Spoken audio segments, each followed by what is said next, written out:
स्वागत है आप सभी का अष्टावक्र गीता की इस अनुक्रमित श्रृंखला में। आज हम प्रकरण 2 के श्लोक 13, 14 और 15 के बारे में चर्चा करेंगे।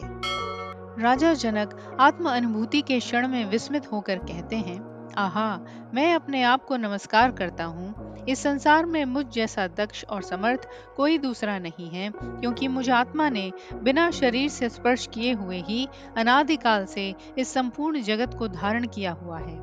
साधारणतया मनुष्य बाहर के देवताओं, गुरुओं या शक्तियों को नमस्कार करता है, लेकिन जब आत्मा का साक्षात्कार होता है तो ज्ञानी पुरुष समझता है कि सारी शक्ति, सारा प्रकाश और सारा आधार स्वयं उसके भीतर ही है। तब वह बाह्य के बजाय अपने स्वरूप को प्रणाम करता है। यह अहंकार नहीं बल्कि वास्तविक आत्मबोध है। यहाँ दक्षता का अर्थ सांसारिक काम करने की योग्यता से नहीं है, बल्कि सर्वव्यापकता और धारण शक्ति से है। जैसे पृथ्वी पर सब कुछ टिका है, वैसे ही आत्मा ही वह आधार है जिस पर पूरा ब्रह्मांड टिका है। आत्मा के बिना न मन है, न बुद्धि, न अहंकार, न ही जगत का अनुभव। आत्मा शरीर से स्पर्श भी नहीं करती, क्योंकि आत्मा निराकार और निर्विकार है। फिर भी वही आत्मा है जो शरीर के माध्यम से जगत का अनुभव कराती है और संपूर्ण जगत का आधार बनी रहती है। जैसे आकाश सबको धारण करता है परंतु किसी को स्पर्श नहीं करता, वैसे ही आत्मा है, सब कुछ उसी में है पर वह किसी से लिप्त नहीं होती। यहाँ आत्मा की तुलना उस सत्ता से की जा सकती है जिस पर स्वप्न टिके होते हैं। स्वप्न में हम अनेक दृश्य देखते हैं, लेकिन उनका आधार केवल स्वप्न देखने वाला मन होता है। वैसे ही यह समस्त जगत आत्मा में टिका है, पर आत्मा स्वयं जगत से छुई हुई नहीं है। इस श्लोक का संदेश यह है कि आत्मा ही वह आधार है जिसमें जगत है। शरीर, इंद्रियां, मन और बुद्धि तो बदलते रहते हैं, लेकिन आत्मा चिरस्थायी है। जो यह पहचान लेता है कि मैं वही आत्मा हूँ, वह अपने भीतर की महिमा को पहचान कर मुक्त हो जाता है। अतः सच्चा नमस्कार भीतर की सत्ता को है, जो सब कुछ धारण करती है और फिर भी किसी से स्पर्शित नहीं होती।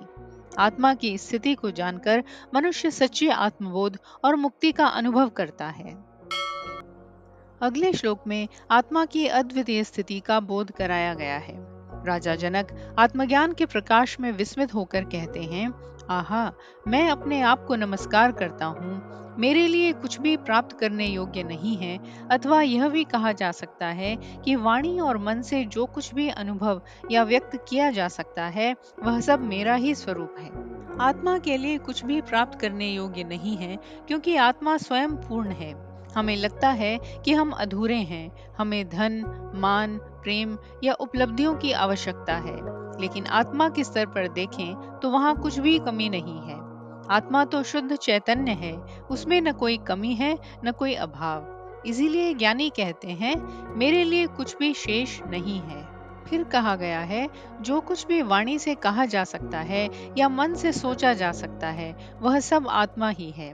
यानी यदि आप जगत को नकारना चाहें तो भी आत्मा से बाहर कुछ नहीं है, और यदि आप जगत को स्वीकार करना चाहें तो भी सब आत्मा ही है। यह अद्वैत का गूढ़ रहस्य है। निषेध और स्वीकार दोनों आत्मा में ही एक हो जाते हैं। इस श्लोक में समझाया गया है कि आत्मा की स्थिति विरोधाभास से परे है। सामान्य मन सोचता है कि या तो कुछ है या कुछ नहीं है, लेकिन आत्मा कहती है, मेरे लिए कुछ भी नहीं है और मेरे लिए सब कुछ है। यह परस्पर विरोधाभासी कथन वास्तव में आत्मा की पूर्णता का ही परिचायक है। यदि आप कहें कि आकाश में कुछ है तो वो गलत होगा, क्योंकि वह शून्य जैसा है, और यदि कहें कि आकाश में कुछ भी नहीं है तो भी गलत है, क्योंकि सारी पृथ्वी, ग्रह, तारे, बादल सब आकाश में ही हैं। ठीक वैसे ही आत्मा है, उसमें कुछ भी नहीं है और उसमें सब कुछ है। दैनिक जीवन में भी जब हम आत्मा की इस स्थिति को समझते हैं तो द्वंद्व मिट जाते हैं।